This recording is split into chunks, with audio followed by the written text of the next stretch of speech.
Assalamualaikum warahmatullahi wabarakatuh. Saya Diah Ayu Fatimah dari Program Studi Manajemen Bisnis Syariah IAIN Kediri kelas B semester 6. Pada video kali ini, saya akan sedikit memaparkan mengenai rancangan bisnis yang mungkin saya akan tekuni di masa yang akan datang. Untuk bisnis yang akan saya pilih yaitu toko online produk makanan organik.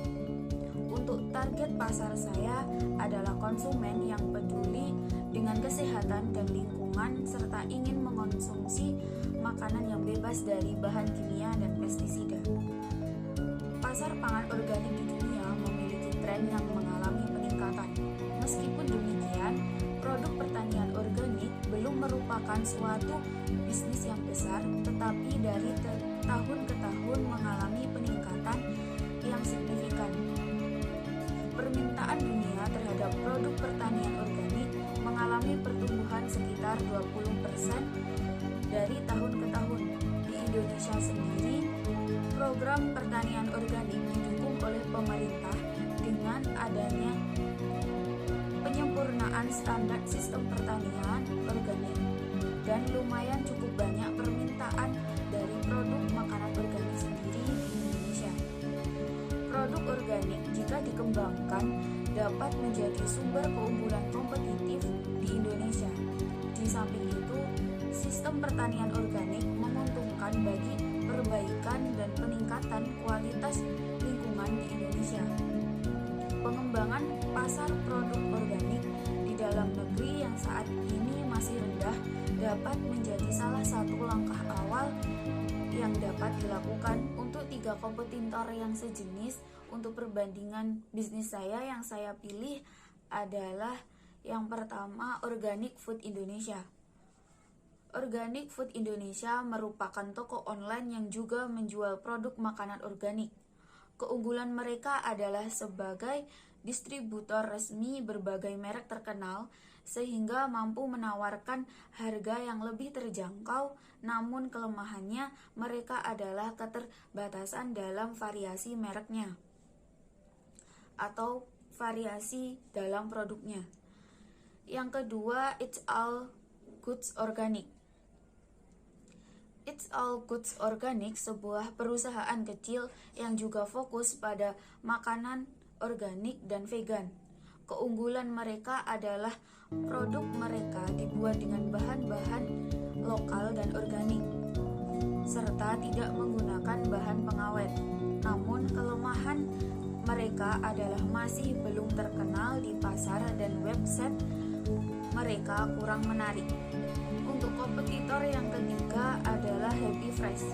Happy Fresh adalah sebuah platform belanja online untuk toko-toko lokal yang juga menjual produk makanan organik. Keunggulan mereka adalah keleluasaan dalam memilih produk dari berbagai toko partner yang telah bekerja sama dengan Happy Fresh. Namun kelemahan mereka adalah harga relatif lebih mahal dari kompetitor yang lain dan kesulitan untuk memenuhi permintaan masyarakat di daerah yang belum terjangkau oleh mereka. Berdasarkan dari perbandingan kompetitor tadi, saya menyimpulkan bahwa ada beberapa hal yang bisa saya lakukan agar bisnis saya bisa bersaing dengan kompetitor-kompetitor lainnya.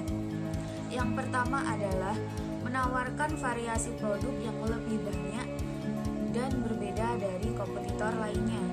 Yang kedua, menawarkan harga yang terjangkau walaupun produk yang dijual merupakan produk dari makanan organik atau yang berkualitas organik. Yang ketiga, memperkuat branding dan promosi untuk menarik pelanggan. Yang keempat, mengoptimalkan pengiriman barang untuk meningkatkan kepuasan dari pelanggan. Pemasaran menjadi kunci dalam meningkatkan konsumsi produk organik di Indonesia.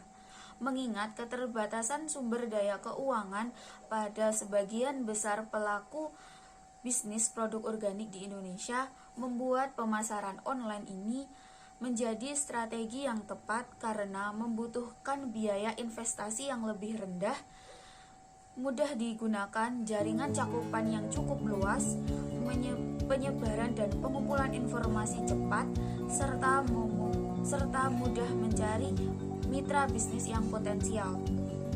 Namun demikian, perancangan pemasaran online harus direncanakan dengan baik agar dapat mendukung dari peningkatan penjualan dari bisnis kita.